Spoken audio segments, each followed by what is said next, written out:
Good afternoon, students. Myself, Dr. Umia Pathan, Assistant Professor, D.Y. Patel College of Physiotherapy. We have covered with all techniques of massage. Now, we will start with a practical session, massage to the upper limb. Okay.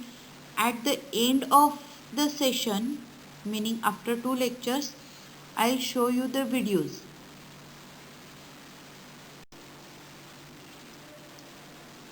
The whole upper limb is usually treated as a one unit. It is so much smaller than the lower limb that is possible to work all the way down the limb performing the same manipulation in sequence. Now we will see how we will do preparation for the patient for massage to the upper limb. Ask the patient to remove all clothing from appropriate arm and shoulder. Shoulder straps should also be stripped off for women. For treatment in sitting position, offer the patient a towel to put over the other shoulder and wrap it obliquely across both aspects of the trunk to cross under the axilla of arm to be massaged. The two ends can often be tucked in to secure the towel. Check that the towel does not hang on the floor as the patient sits down. Provide a 76 cm or 30 inches or more than that higher table with a top about the size of standard pillow. Place a pillow on the table and cover with a towel. Place the patient's arm on the pillow so that it rests in a comfortable degree of shoulder abduction and elbow flexion. You can see the other shoulder is wrapped with the help of towel and a pillow is given under the forearm for the support of forearm. Suppose if patient is in lying position, then prepare a couch as for treatment of the lower limb and ask the patient to lie supine using only two head pillows. Place a pillow alongside the trunk so that the arm can rest on it in a degree of slight abduction and flexion of shoulder. Ensure the pronated hand is fully supported on the pillow. If it is not supported, pull the pillow down slightly, leaving the shoulder area unsupported. You should stand in adapt lunge standing just beyond the patient's fingertips with your outer leg forward.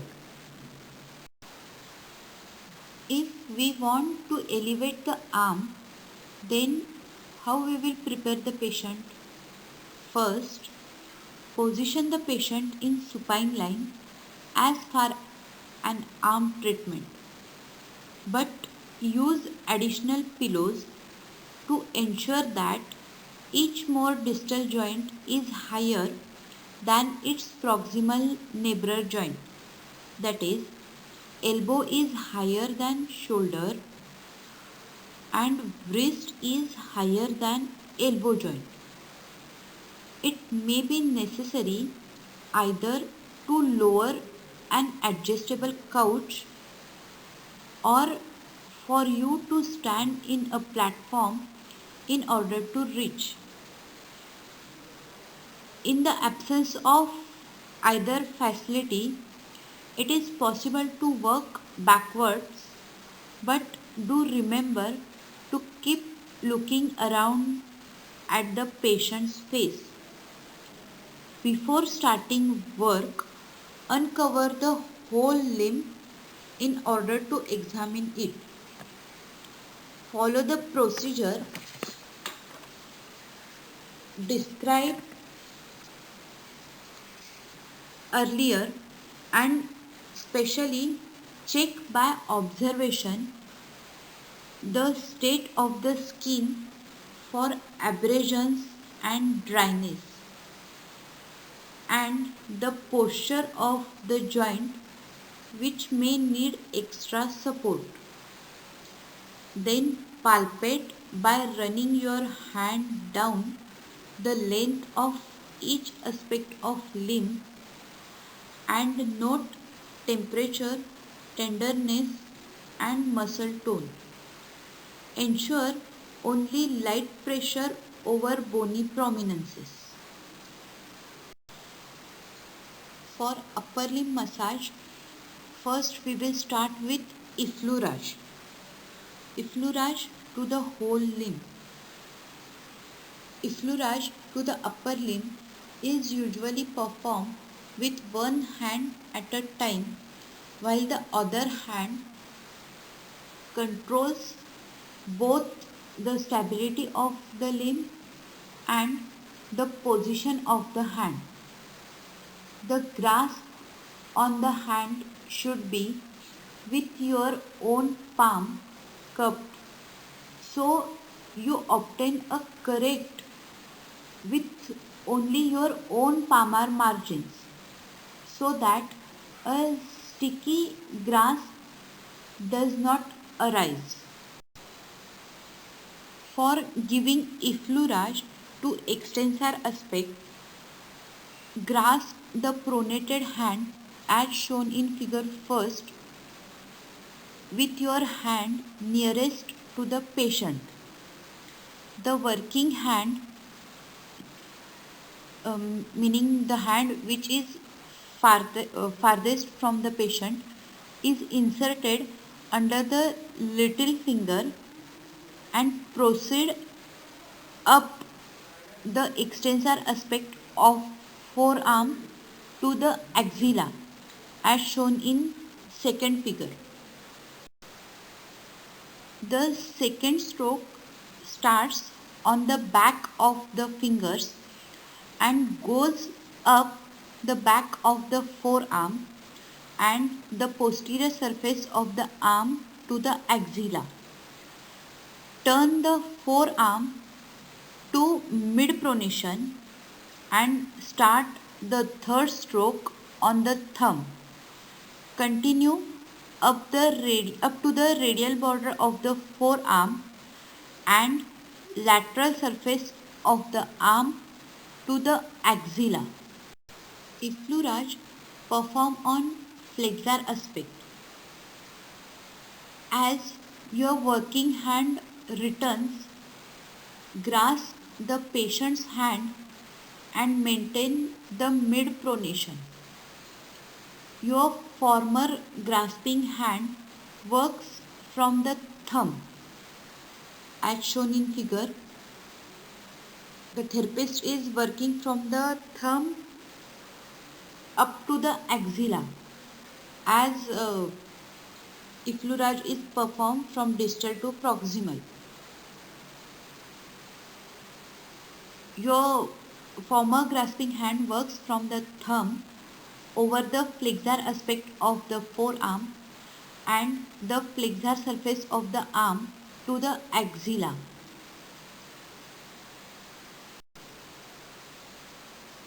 Turn the palm into more supination and take the fifth stroke from the palmar aspect of the fingers over the front of the forearm and the anterior surface of the arm to the axilla. Sixth stroke goes from under the little finger up to the ulnar border of forearm and medial surface of the arm to axilla. Every stroke starts with your fingers in most contact and leading the way until you reach the wrist when your working hand, now in full contact, should lie obliquely on the limb. At the axilla, your hand should proceed with increased depth into the area of space by at least the length of your working fingers and pause momentarily there. In effect, these strokes have great overlap on one another, but do create a feeling of throughout cover the part. In part stroke, the shoulder is effleuraged by crossing your hands to rest one each side of the shoulder. As the strokes are made, the hands are uncrossed and turned to allow the deltoid to be effleuraged as the fingers enter the axilla. The arm may be effleuraged on its own, starting at the elbow and finishing at the axilla using the pattern of full length strokes described earlier. The forearm may be effleuraged either from the wrist or using the fingertips to the anterior aspect of the elbow where some glands lie. Use the appropriate parts of the full length strokes described earlier. The hand may be effleuraged using the whole of your hand, or individual structures may be treated by using your thumb or fingertips. The interosseous spaces of the dorsum may be effleuraged using your thumbs in alternate spaces and working simultaneously, as shown in figures.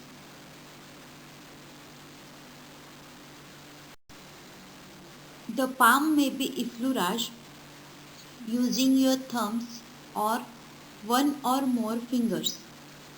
By selecting anatomical features such as abductor pollicis brevis and abductor digiti minimi to be treated simultaneously. Your two thumbs can work together. The two flexors and then the two opponent's muscles can also be treated by your two thumbs, whereas three fingers will cover a less defined field. The digits can be effleuraged in pairs, 2 with 4 and 3 with 5. The thumb can be effleuraged on its own. Balance the tip of each finger on your own middle phalanx and perform a stroke up one side with your index finger. You can see in this picture, and up other side with your thumb. This trick keeps the finger under treatment straight. If the fingers are a problem for this method, then grasp the tip gently with your index finger and thumb and stroke up each side with the index finger and or with thumb of your other hand. It is more useful to stroke the sides of digit as the greatest drainage occur there. After finishing effleurage, we will start with kneading. All the kneading manipulations described are performed using circling technique. Always be aware that the size of the circle must be related to the size of the area under treatment. Ensure you are working on the muscle or soft tissue and avoid deep moving pressure over all bony ridges and prominence. The pressure on all the manipulations should be inward towards the center of the arm and with upward pressure so that you can envisage assisting venous blood and lymph flow from distal to proximal. We can use both hands, that is called double-handed kneading. In double-handed alternate kneading of the upper limb is usually performed straight down the length of the limb from the shoulder to the fingertips rather than sectionally as for the longer and more muscular lower limb. In sequence, the sequence of work involves careful maneuvering of your hands so as to turn the corners and to maintain full hand contact. Thus, the hands start cupped over the shoulder and deltoid, encircle the upper arm to work on tricep and biceps, and turn at the elbow to lie obliquely on the flexor and extensor aspect of forearm and hand. Start by reaching high with your arms and your shoulder girdle so that your hands can rest over the shoulder joint with your fingertips touching on top as shown in figure.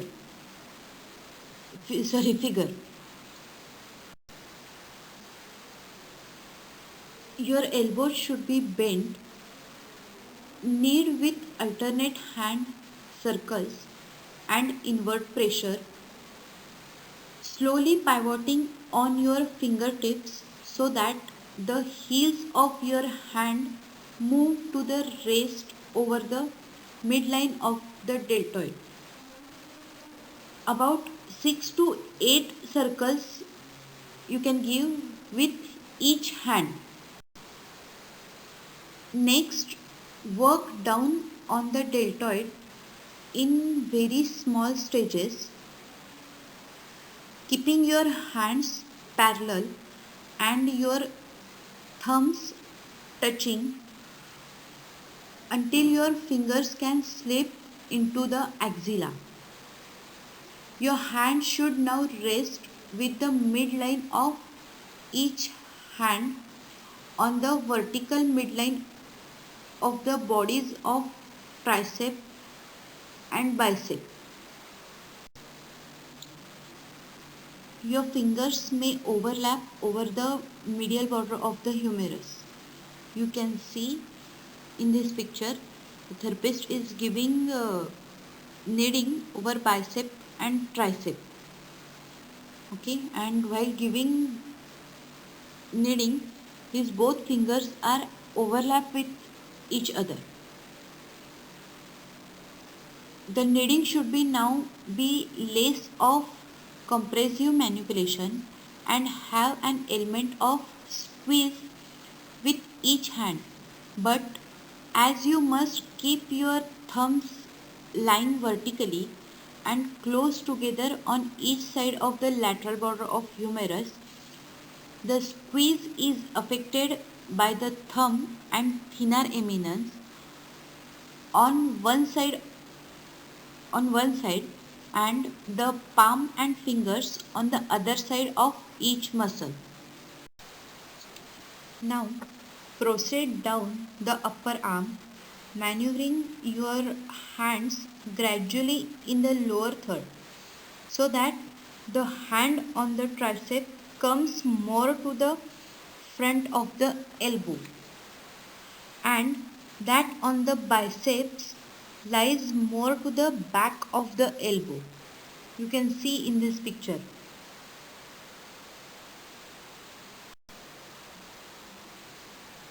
Let your front hand perform stationary work while your another hand or rear hand works and slides gradually under the medial side of the elbow and onto the flexor aspect of forearm, followed by the other hand onto the extensor aspect of forearm.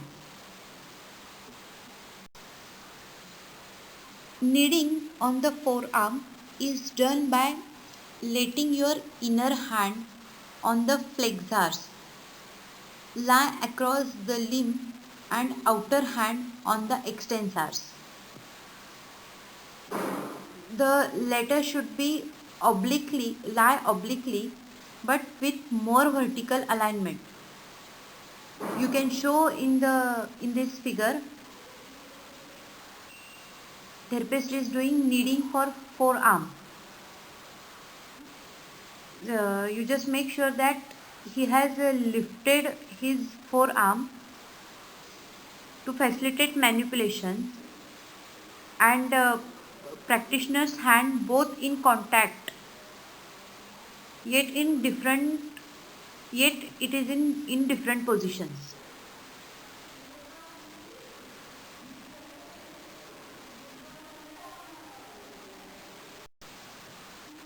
In this way, both your hands can maintain full contact and the hand on flexors can slightly lift the forearm to allow your hands to move down more easily.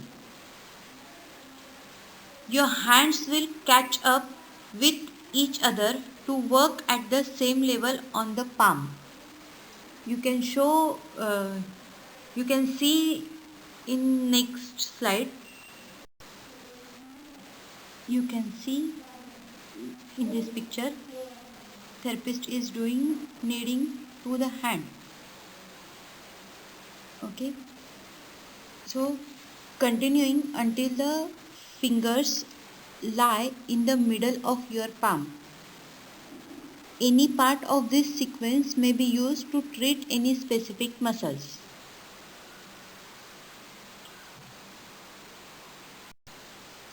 Now we will see how single-handed kneading is performed. For the deltoid, the whole of one of your hand may be used to knead the deltoid muscle. The outer hand is easier to use and your inner hand should support the arm just below the axilla and on the medial side in order to give counter pressure and stabilize the area. The triceps is kneaded with your outer hand and counter pressure with your other hand is given initially halfway down and then at the distal part of bicep.